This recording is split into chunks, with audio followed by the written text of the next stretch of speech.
Bonjour, je me présente, Marcus Dandeloup. Je vais vous présenter le guide du Ragnarok pour les nouveaux et les moins nouveaux. Le but de cette vidéo sera de vous préparer à vos premières activités avec le Ragnarok, autant logistiquement parlant que de vous préparer au jeu. D'abord, qu'est-ce que le Ragnarok? Le Ragnarok, c'est une guilde à thématique viking fantastique évoluant dans l'univers de Picoline. Il s'agit d'une guilde très militaire, mais très familiale aussi, regroupant des membres de tous les âges. Le tout est dirigé par Mathieu Bergeron, le chef de guilde et propriétaire. Plusieurs autres personnes vous seront présentées comme des personnes ressources, dont entre autres les dirigeants de la famille, les Valk ayant chacun un poste précis, ainsi que la Volva et Erika Benaka qui guident les nouveaux dans leurs premières activités. Parlons d'abord de la grande bataille de Picoline. La semaine de Picoline se situe du dimanche au samedi dans la deuxième semaine du mois d'août. C'est un forfait de 7 jours, mais il est aussi possible d'arriver le mardi ou le vendredi. Tous les coûts associés et les informations se retrouvent sur le site du DUG. C'est un grand festival comprenant activités et combats, il est important de bien s'y préparer. D'autre part, il y a les soirées tavernes et les campagnes. Étant très militaire, le Ragnarok est très actif dans les campagnes, entre autres mai, juin, juillet. Ce sont de belles occasions pour pouvoir s'y initier. Dans les campagnes, c'est le temps de se battre durant une journée de temps, souvent des scénarios bien précis, bien établis, tandis que les soirées tavernes, c'est le temps pour venir socialiser, boire et avoir du plaisir à l'auberge de Picoline. Cette activité commence habituellement vers 6-7 heures le soir. Petite parenthèse sur le statut de membre à Picoline, cela permet d'avoir un rabais sur les activités et pouvoir participer plus activement au jeu. Après 3-4 activités, le tout est remboursé. À vous de voir si ça en vaut la peine. Il faut prendre en compte qu'une année de Picoline se termine avec le bal pourpre en mars et recommence dès la première activité d'avril. Petit aspect important aussi de Picoline, le virtuel, serait important de votre première activité d'aller faire un tour au greffe pour inscrire votre personnage dans l'univers de Picoline, le tout comptant dans les présences de la guilde. Vous ne savez pas quoi faire de votre semaine? Eh bien la solution est simple, restez à l'affût. Picoline propose une programmation avant chaque activité. Vous y trouverez l'horaire des batailles et des spectacles comme celle des tournois. Et oui, il y a plusieurs tournois ouverts à tous pendant la semaine comme le tournoi d'archerie. Sinon, il y a plusieurs autres activités, entre autres les activités pour enfants proposées par les camps légendaires. Outre les activités de Picoline, il y a plusieurs cérémonies rituelles et autres auxquelles vous allez pouvoir participer. Le tout sera affiché sur un grand babillard durant la semaine à l'intérieur de la cabane du Ragnarok. Picoline, c'est un grand jeu de guerre et pour être prêt à sa semaine, il faut en connaître la base. Surtout que le Ragnarok va se battre assez souvent. Dans la semaine, il y a 3 grands combats, le lundi, le jeudi et le samedi, alors il est important de bien s'équiper. Kalimacine, Nemesis et Pick Armory sont des magasins qui vendent des armes, sinon il y a toujours moyen d'emprunter de l'armement à la guilde lors de vos premières visites. Les armures sont aussi assez importantes, le cuir donne plus 1 et le métal donne plus 2. Qu'est-ce que ça veut dire ça?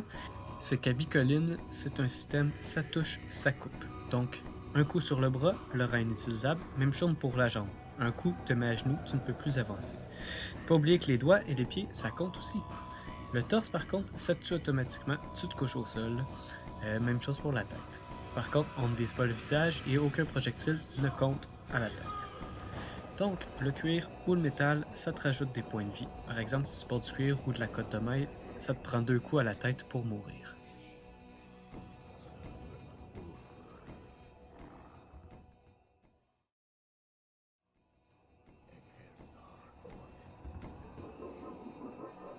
Maintenant, abordons le sujet suivant, comment être prêt à sa première activité.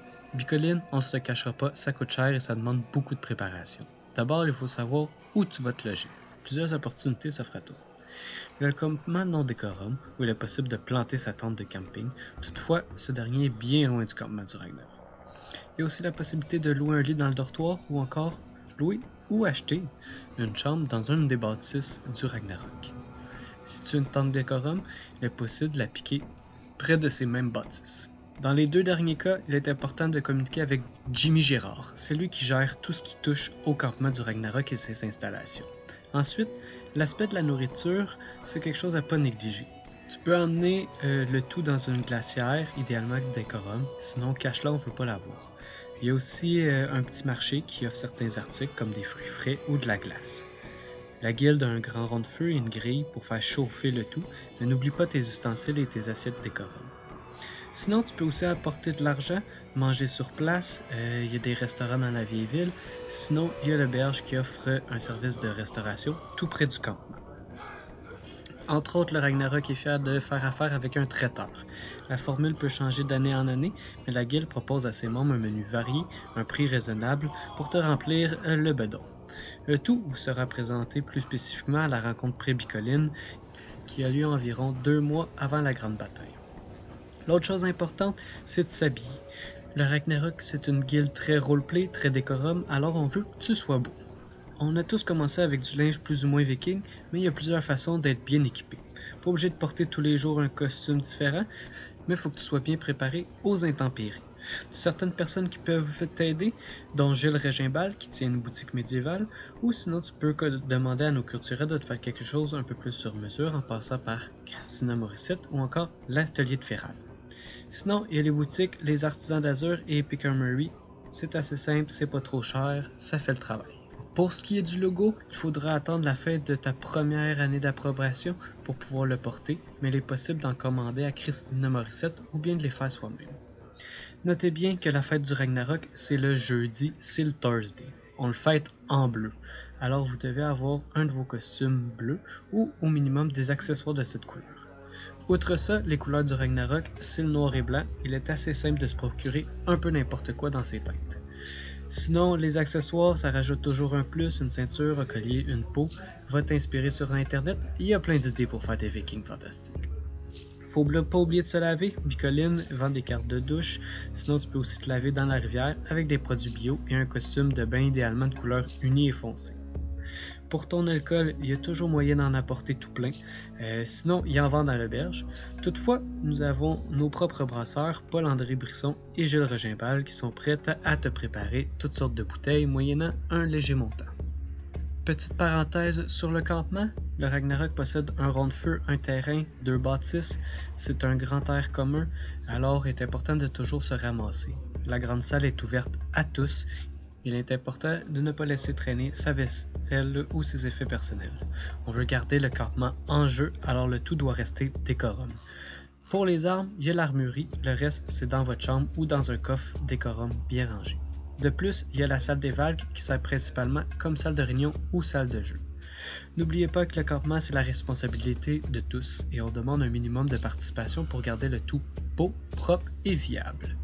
Note importante, vivre et laisser vivre. Il y a des enfants comme des adultes sur le campement et si votre consommation risque de nuire au bien-être des autres, on vous demande d'aller faire ça ailleurs. Entre autres, il n'y a aucune drogue acceptée sur le campement.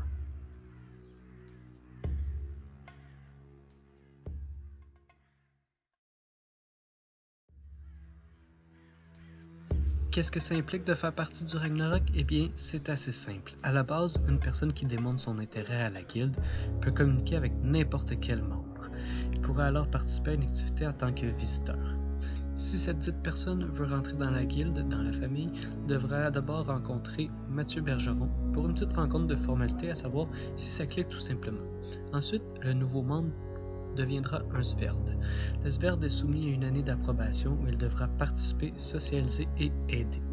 Allumer les torches, réparer les boucliers, sortir les poubelles, par exemple, et etc. N'oubliez pas que ce n'est pas parce que vous êtes plus un Sverd que c'est obligé d'arrêter d'aider.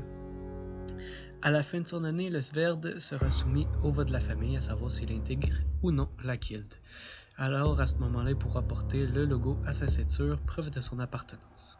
Sous la tutelle du bélier et de la volva, le nouveau sera alors guidé vers les différents groupes, les possibilités et les autres choses auxquelles il va pouvoir participer. Bicoline, ça coûte cher pour les participants, mais ça coûte cher aussi pour les guildes. Pour subvenir à son besoin, la guilde demande un membership qui peut varier d'année en année, mais qui se situe aux alentours de 80$. Pour être fan de la famille et avoir accès aux infrastructures, il faut s'acquitter de ce montant. C'est le cas aussi pour un Sverd. En gros, le tout sert principalement à payer les taxes scolaires, les taxes des bâtiments, l'entretien des armes disponibles à tous, les réparations, etc. C'est Kevin Brown qui gère les finances du Ragnarok. Il est donc important d'avoir repayé le tout au mois de juin, sinon les frais supplémentaires vous seront chargés.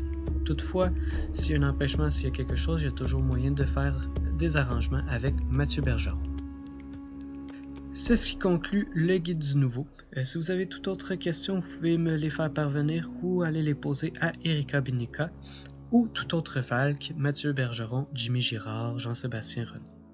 Suivons le guide de l'initié où il sera question du jeu du Ragnarok sous toutes ses facettes et le guide de l'adepte offrant des détails sur toutes les possibilités qu'offre le monde de Picoline.